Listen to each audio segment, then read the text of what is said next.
Welcome to week 12 and the mini lesson on integration. So integration is the act of reversing the rules of taking a derivative. So we had a function. We derived that function using a set of rules depending on what type of function we had, and we found the derivative.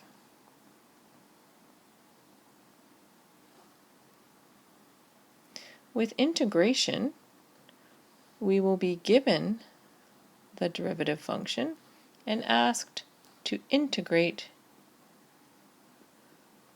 in order to reverse those rules of derivatives to find the function, which we would call the integral or the antiderivative. They mean the same thing. If we look at the power rule, for example, where we have any function x to the n, where the derivative is nx to the n minus 1, now we have to reverse that and find out what the original function was. Let's have a look at a few functions. Say we had this function, 3x squared plus 5x minus 17. The derivative, using the power rule, would be 6x plus 5. What if we had this function, 3x squared plus 5x minus 1.2? The derivative would be 6x plus 5.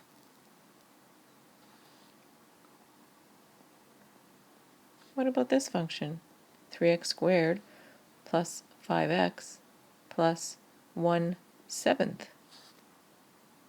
The derivative would be 6x plus 5. So I look at these three derivatives. They all seem to be the same, 6x plus 5, but when I look at these three functions, they're not identical. And so how would we be able to reverse the rules of derivatives in order to find the accurate function? When we want to find the integral or reverse the rules of a derivative, and to be precise, we would have to do something like this. So from 6x plus 5 to integrate, we would say, well, the original function was 3x squared plus 5x plus some constant. We don't know unless we're given some more information. We don't know if the constant is 17, negative 17, negative 1.2, or 1/7. We always have to be given more information in the question, including at least one point that is on the function in order to determine the value of c. When we're working on our questions in our business contexts, how do we know if we are given a function and asked to find the derivative and solve, or if we're given the derivative and asked to integrate to find the integral or antiderivative? You'll remember throughout the semester I've been highlighting words that mean derivative or mean the same thing. So slope, the derivative is the slope of a function. Rate of change,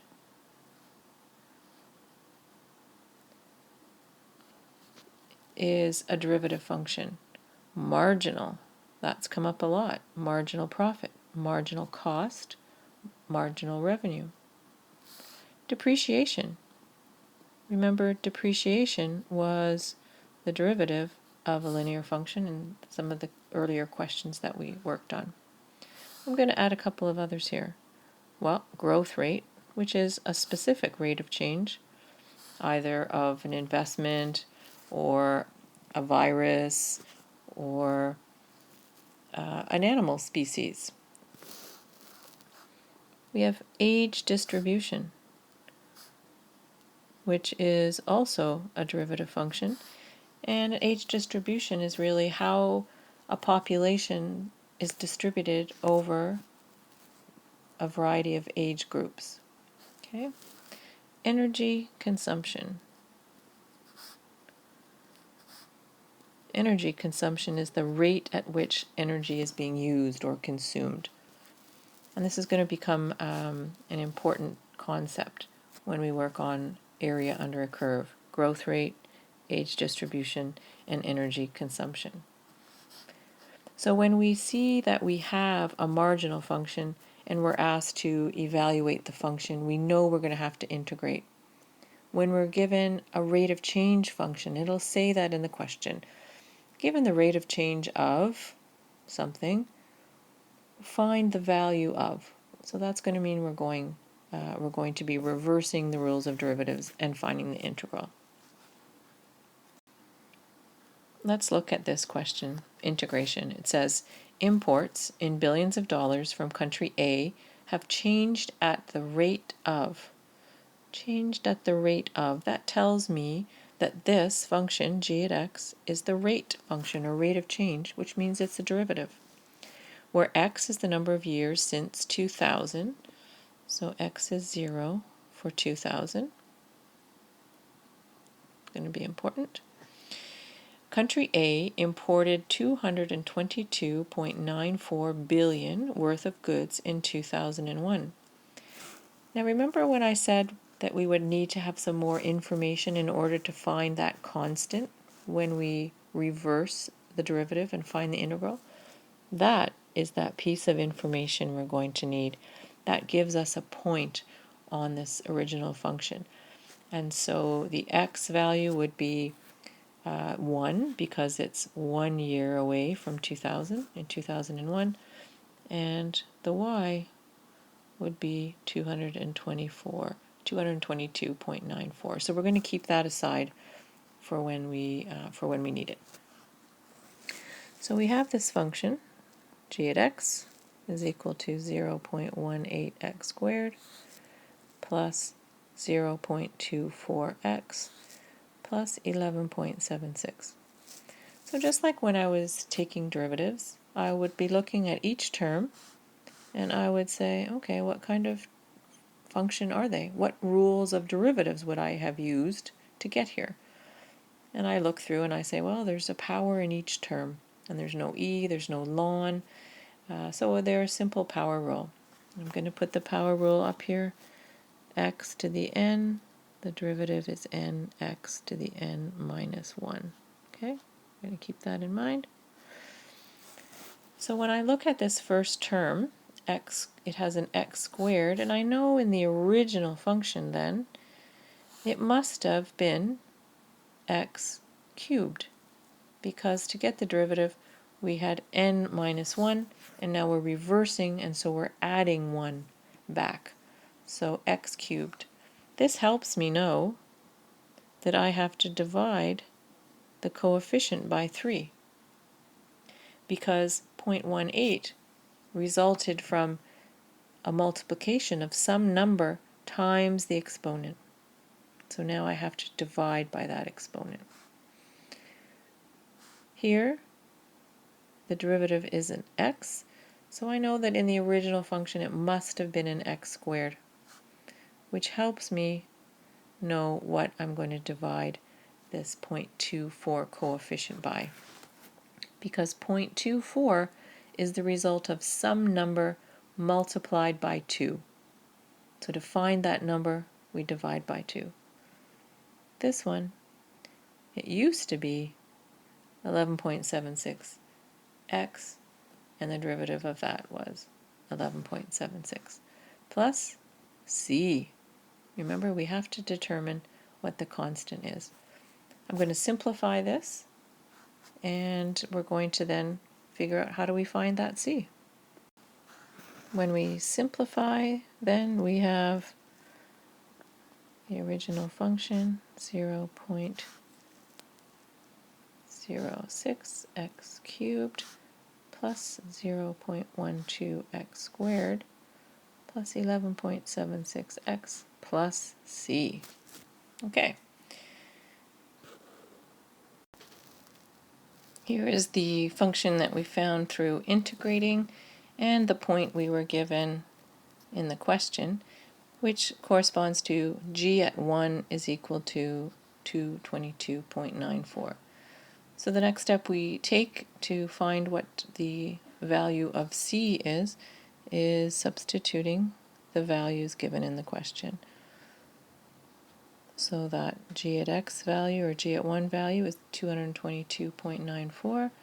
And then every time we have an x, we're going to substitute that value of 1.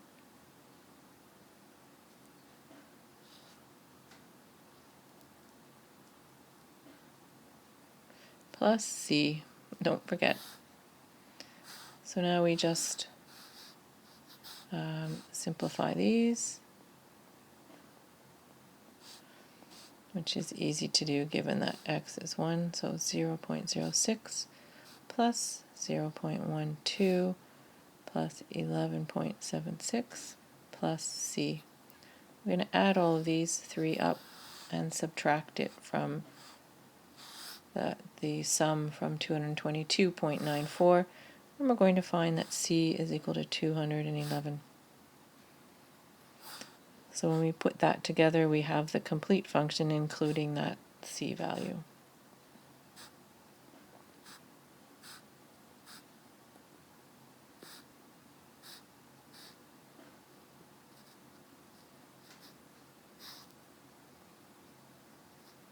So now that we have this function, we can use it to solve for other years when the country A would have imported goods. And in fact, the next part of the question says, what was the value of imports of country A in 2003? In this case, when we're looking for the imports of country A in 2003, we're going to substitute x is 3 into the function. So we have g at 3 is equal to 0.063 cubed plus 0.123 squared plus 11.76 times 3 plus 211. And when we solve each term, remembering our order of operations, we find that we have 1.62 plus 1.08 plus 35.28 plus 211, and that totals to 248.98. And remember, it's in billions. So we would say that the imports in country A in 2003 are 248.98 billion. Let's have a look at these two graphs and the information provided on them to try and understand visually the difference between derivative and integral, and again how these two mathematical concepts apply in a business application setting. So in the first case, we have the derivative, and with math symbols, that would be the derivative of f at x with respect to x. So f at d at fx over dx. But what that means is that we have a function, we've taken the derivative of the function, we have evaluated it at that point marked on the graph where the red tangent line is, and we evaluate it at that point. So what that tells us is how much this function is changing at point A. Remember, the derivative is rate of change, marginal, and so on. If we look now at the integral diagram, the function that we see is actually the derivative of the function, and we find the integral of that derivative, or the antiderivative, and we are able to evaluate it between 2 points. And the evaluating between 2 points gives us the area under the curve between those points. And depending what the function represents, whether it's growth rate, age distribution, energy consumption, we're actually able to find the information that occurs within that time frame between the periods that are marked by B and C. So the start time and the end time. For example, if this were the energy consumption function, or the derivative, we would find the integral of that function and evaluate it between 2 years. So again, it's energy consumption, so the rate at which energy is being consumed. We would be given the derivative, so this is the derivative. We would find the integral and evaluate it between 2 points. So if we wanted to find the energy consumed between 2018 and 2020, with x is 0 for 2000, we would find the integral of the derivative function given, and we would substitute x equals 18 and x equals 20, and the difference between those two values would be the actual energy used between those 2 years.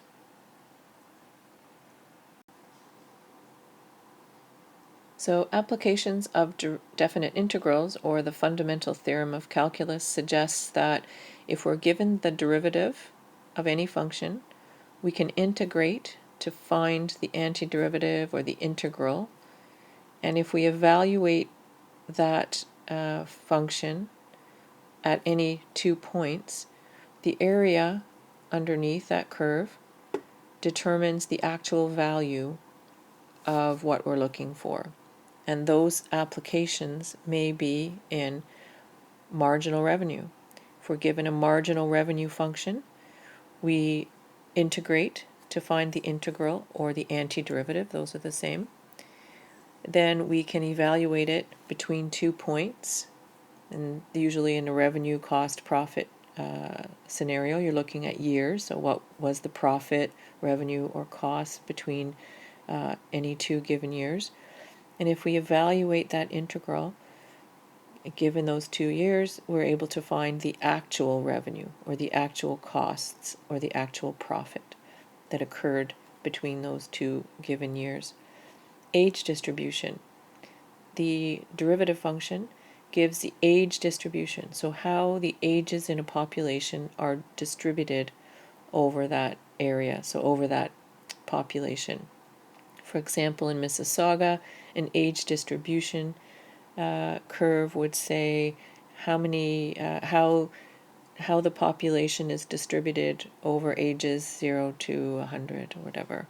If we are able to find the integral through our integration skills and evaluate it between, in this case, 2 ages, so perhaps the age of 10 and 20, if we're looking for the number of people that live in Mississauga that are between the ages of 10 and 20, we evaluate that integral from 10 to 20 and look at the difference. That gives us the actual number of people who live in Mississauga who are that age.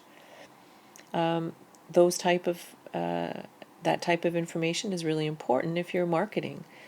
If you're marketing a product that is most likely going to be of interest to a certain age group, you're going to want to know, is this the market that you should be launching your product or service in? Are there enough people in that population to support your business, your service or product? The rate of growth of savings is also a derivative function. Remember, rate of growth. And so if you are able to integrate that function and evaluate it between 2 dates, you'll be able to determine the total savings between those 2 dates. Lastly, the area under the supply curve shows the minimum amount the manufacturers are willing to realize, and the area under the demand curve shows the total amount of money consumers are willing to spend. This will become more relevant, and we're going to use it in the next lesson when we talk about producers and consumers surplus. Here in example 2, we're going to be looking at using that fundamental theorem of calculus, or finding the area under a curve, to evaluate the energy used in a particular country. Here the question reads, the rate of residential electricity consumption in billions of kilowatt hours per year of a country is approximated by the model below, where x equals 0 corresponds to the year 1990. So in reading this question carefully and highlighting the important words, I see that we have the rate of residential electricity consumption.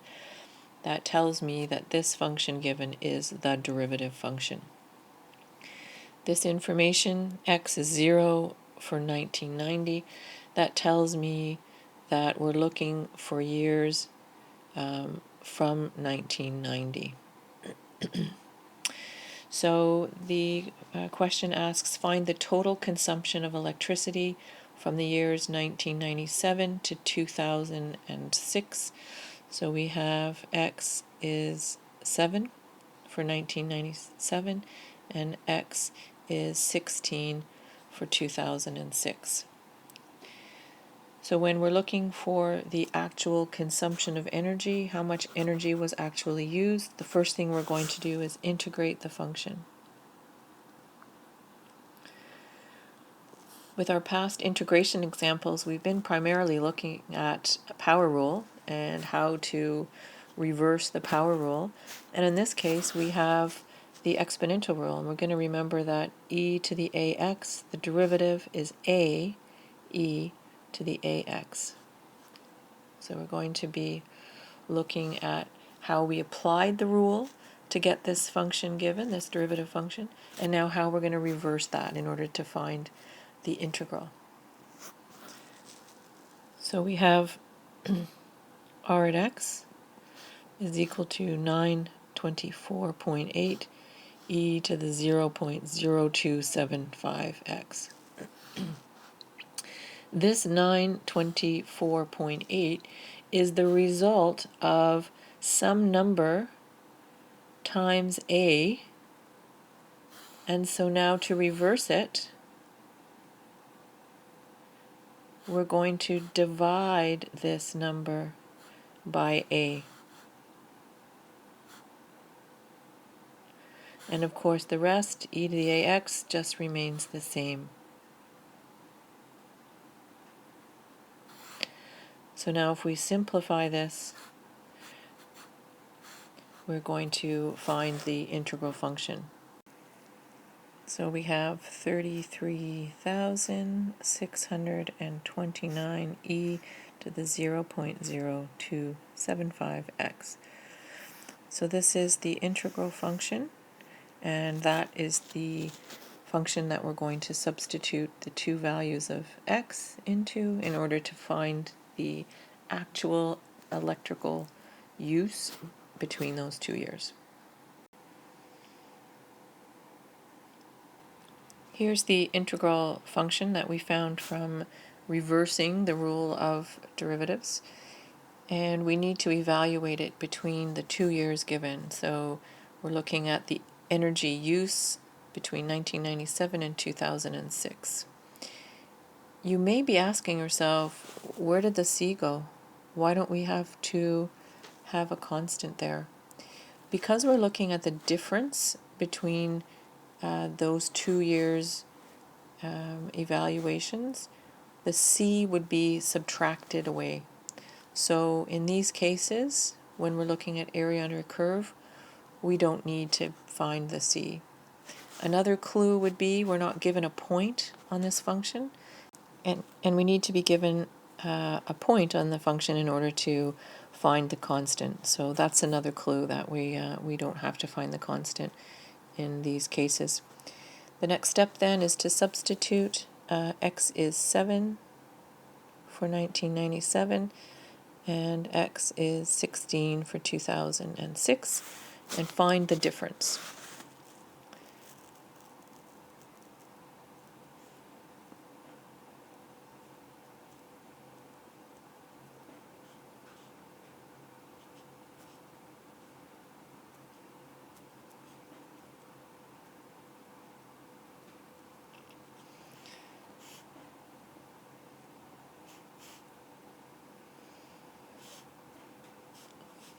Be very careful. Be practicing how your calculator finds E values. Make sure you know how to use that. Practice, practice, practice.